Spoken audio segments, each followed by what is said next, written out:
Palestinians were fleeing near an apartment in Gaza City after it was hit by an Israeli strike. Fire was seen billowing inside the apartment as men tried to put it off and attempted to rescue casualties.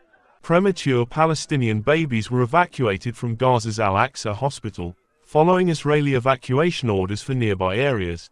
The babies will be moved to Nasser Hospital in Khan Yunis. According to the Ministry of Health, Israel issued the new evacuation orders, forcing more families to flee, saying its forces intended to act against the militant group Hamas and others operating in the area.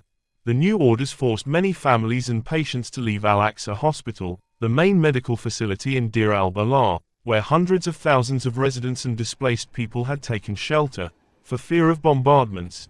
The hospital is close to the area covered by the evacuation notice. Rows of makeshift tents were tightly packed together on a beach in Gaza's Khan Yunis, where Palestinians are seeking shelter, following months of conflict which has left most of the enclave's population displaced. Children were seen playing on the beach, while others sat nearby. In recent days, Israel has issued several evacuation orders across Gaza, the most since the beginning of the 10-month war, prompting an outcry from Palestinians, the United Nations and relief officials over the reduction of humanitarian zones and the absence of safe areas.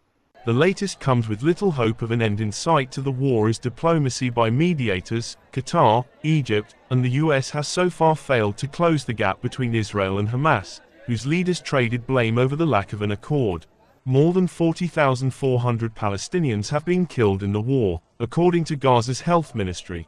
The crowded enclave has been laid to waste and most of its 2.3 million people have been displaced multiple times and face acute shortages of food and medicine, humanitarian agencies say.